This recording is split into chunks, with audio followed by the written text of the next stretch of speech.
Hi, good people. My name is Mr. Estwala. I'm the founder of the Shepherd Foundation Resource Center. Alright, people, remember to like, to share, and to subscribe to my new YouTube channel and to hit the notification bell. Alright, today we want to talk about Napoleon Bonaparte domestic policy. When we are talking about the domestic policy, we are simply talking about the things that Napoleon Bonaparte did at home. So, good people, remember this. After the success of the coup d'etat of Brunei, we know that the directory was abolished. Actually, it was the end of the directory, and Napoleon got into power. And when Napoleon got into power, he started to do some policies at home, and we call those policies as the domestic policy. And Napoleon had aims.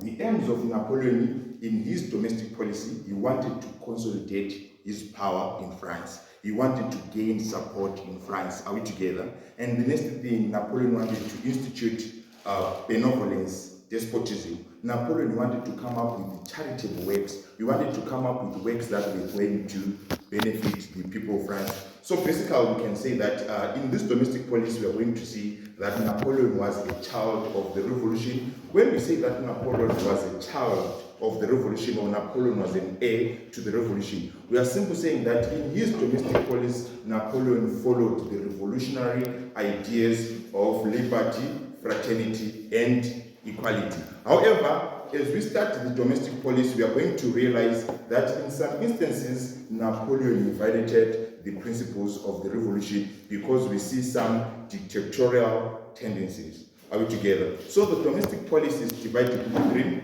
We are going to learn about social reforms. We are going to learn about social reforms. We are also going to learn about political reforms. We are also going to learn about economical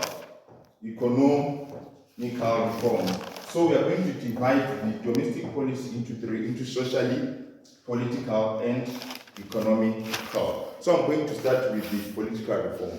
One of the things when Napoleon got into power, he wanted to come up with a constitution for France. Are we together? The immediate task for Napoleon was to come up with a constitution for France. One of the good things about this constitution, to me, the constitution was progressive. At the same time, the constitution was moderate. Why?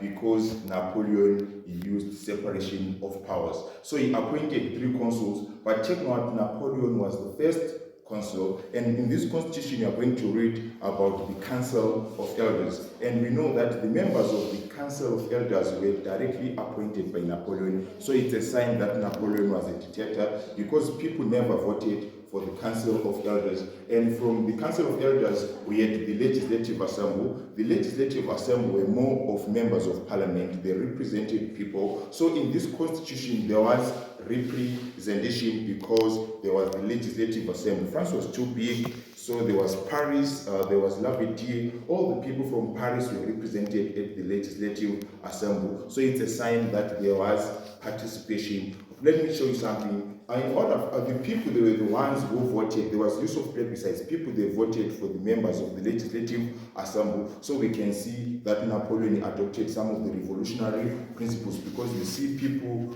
choosing their leaders. And we can go further. There was local government whereby there were mayors, we see prefects and sub-prefects. However, to a greater extent, I believe that Napoleon was a dictator in his political reforms. Why am I saying so? Number one, we see Napoleon replaced elections by appointments. We see Napoleon appointing people himself, and there were legislation assembly. Remember, there was the legislation assembly. And another big thing about the legislative assembly, Napoleon, though it did not appoint the members of the Legislative Assembly, but people voted, but the names of the people that were voted for that position were already prepared by Napoleon. So we see some dictatorial tendencies in Napoleon's political reforms, but however, there was separation of powers. There was separation of what?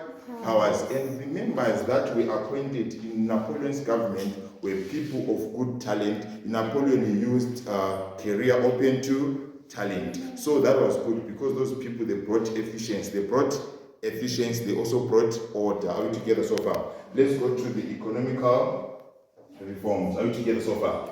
I believe that what Napoleon did economically, it benefited the people of France to a greater extent. Are we together so far? Economical, the reforms benefited the people of France. For example, Napoleon introduced the Bank of France. Are we together so far? He introduced the Bank of France. It was the first ever new bank in France. Are we together so far for people? And the Bank of France actually, it normalized taxation. Are we together? It normalized taxation. If I take you back to the revolution, remember one of the things that was pathetic during the revolution, it was the way tax was collected. Are we together? But through the Bank of France, tax was standardized. Tax was what? Standardized, and it was now central. Are we together so far? So Napoleon is a child of the revolution because he dealt with the issue of the tax. And another thing we are going to talk about, the Bank of France, it also boosted the currency of France because the money in France was now backed by gold. Are we together? So there was circulation of money in France. Are we together? Which also dealt with the problem of what? Of inflation. Are we together? Remember that before the coming of Napoleon, inflation was so rampant in France. Are we together? But when Napoleon came into power, he dealt with the issue of inflation by introducing a new Bank of France. And we see the Bank of France it provided people with loans. People, they went to the bank to get loans. Are we together so far? We talk of the farmers, they used to go to the bank and they get some money from the bank. Are we together? That on its own, it boosted agriculture. Are we together? And even just people, mere people were also given loans. That was another good thing. Why? Because people, they can do their projects through the bank. So basically, I believe that the Bank of France, it brought stability in France. And we can as well discuss about the issue of agriculture. Napoleon also improved agriculture in France. Are we together so far? There were new machines that were brought to the new machinery, for example, tractors that were brought in France. Are we together? People were taught new farming methods. Are we together so far? All that actually it boosted agriculture, and the people of France, they became self-sufficient. Are we together? The days of starvation and hunger were now what? Over. Peasants in the countryside or rural areas, if you're in Zimbabwe, but we usually use the word countryside. Are we together? Peasants in the countryside were given free inputs, they were given seeds. Are we together so far? All that boosted what? Agriculture. At the same time, people, they were self-sufficient, and it improved the standards of what? Of living. Are we together so far? The other thing what Napoleon did, he created employment through public work schemes. Are we together? We see during the coming of Napoleon in France, we see people, they were now building roads. Are we together so far? Napoleon, they were building roads during the time of Napoleon. Schools, we talk of universities that we're going to talk about. We are going to talk about university letters. But people, they were starting to build things, infrastructural development in France during the time of Napoleon Bonaparte. That's creating employment for the peasants. Are you together so far? Are you together? So guys, we can see that Napoleon created employment. At the same time, when they were building infrastructure, they were also beautifying France. And you can as well talk of the issue of the new Museum of France. There was a museum that was built during the time of what? Napoleon. And we see France becoming the center of heritage. And it also boosted tourism. It also boosted what? Tourism, because remember during the Italian Egyptian campaign, Napoleon looted some artifacts. We talk of the papal artifacts, and some of the artifacts from the pyramids, they were also placed in the museum. So the museum became the center of heritage, and you see tourists coming to the museum because France was now the center of heritage. Are we together so far? And he did a lot of things economical. We can as well talk about industrialization. There were now industries in France. Are we together? He also improved communication. Make sure that you read about all these things. And lastly, we are going to talk about the social reforms. We're going to talk about social reforms. Are you together so far? Remember that before the coming of Napoleon in France, there was what is known as social instability. Are you together so far? But Napoleon managed to create stability. Let's talk about the issue of the religion. Remember, during the revolutionary era, we know that during the course of the revolution, the religion and the state were separated. Actually, the relations between the church and the state were antagonized. The relations between the church and the state were hostile. Are you together? So what Napoleon did he normalized the relations through the treaty which was known as the Concordat. Through the treaty which was known as the what? Concordat, which he signed in 1801 with the hope. So by doing so, I believe that Napoleon, he won the hearts of the people in France. Actually, the Roman Catholics, if I specifically, they were wounded by the revolution. Why? Because they lost the land. So far, the relations between the church and the state were unstable. But when Napoleon came into power, he normalized the relations through the Concordat of 1801. So I believe that he brought social order and fraternity. So far? And remember, during the Concordat, there are people who gained. Let me give you a specific example. The peasants got land during the revolution. So far? Then Napoleon never returned the land to the church, and the land remained with the peasants. He also got support from the peasants. He also got support from the church. At the same time, there was religious toleration. That's what people wanted. That's what revolutionaries anticipated, and Napoleon did it. So far? And not only that, you can, however, but you see Napoleon dominating church affairs. Because by then you read and understand that Napoleon was the one who was appointing bishops in church. But Napoleon was not the man of the cloth. So far? So we can see that Napoleon is here, Napoleon is there. He wants to dominate everything in the state. And then let's go to another policy. We can talk of education. We can talk of what?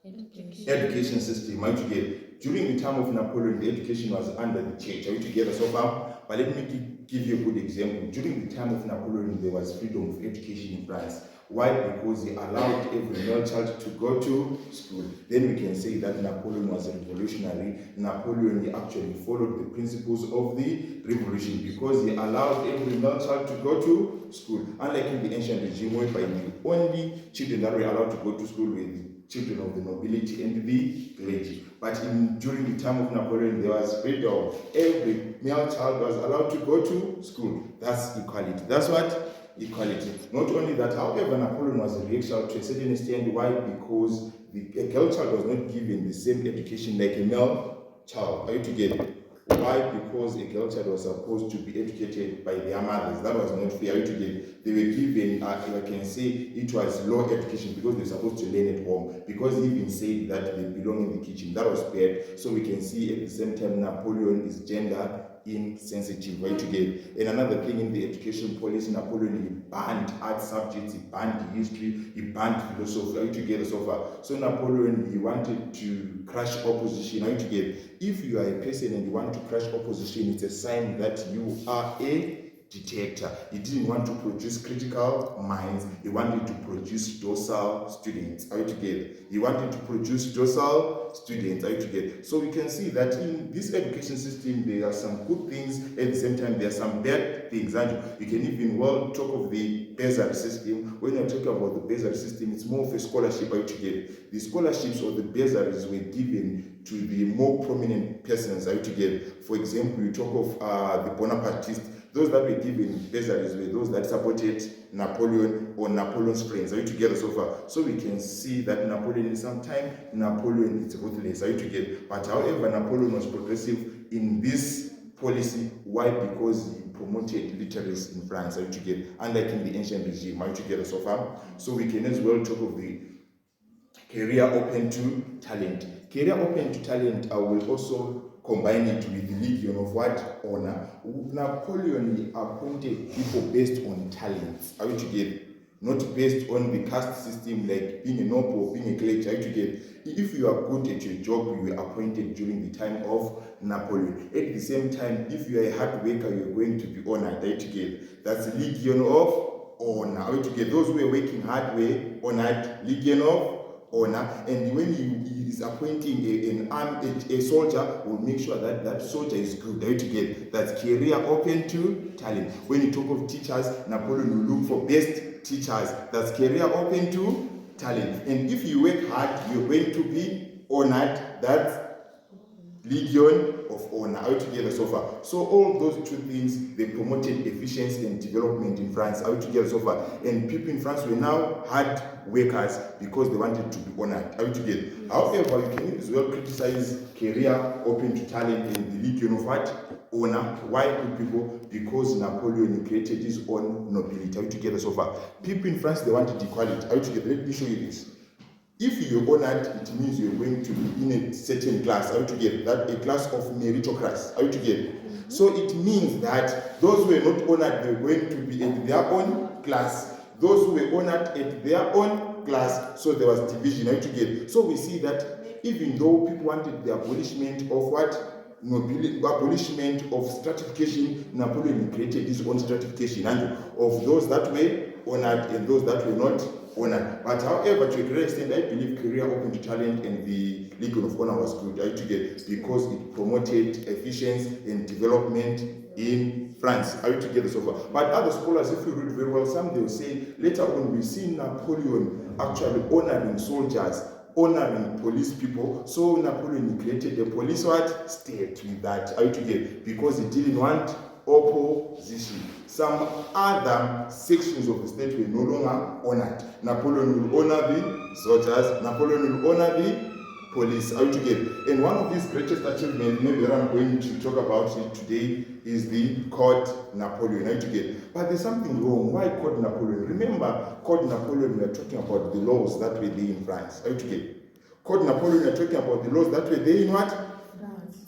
So they were the codes of the country, but they are called Code Napoleon. That's individualism. Are you together? Why Code Napoleon? Why not the codes of France? Are you together? You see what I'm trying to show you guys. So Napoleon is a dictator. You can see some dictatorial tendencies. He wants to be here, he wants to be there. Are you together? You can see what I'm trying to show you something. But the codes was one of the greatest achievement, because they brought order in France. Are you together? The codes were divided into three. We had the civil code, which dealt with family issues. Are we together so far? It dealt with marriage.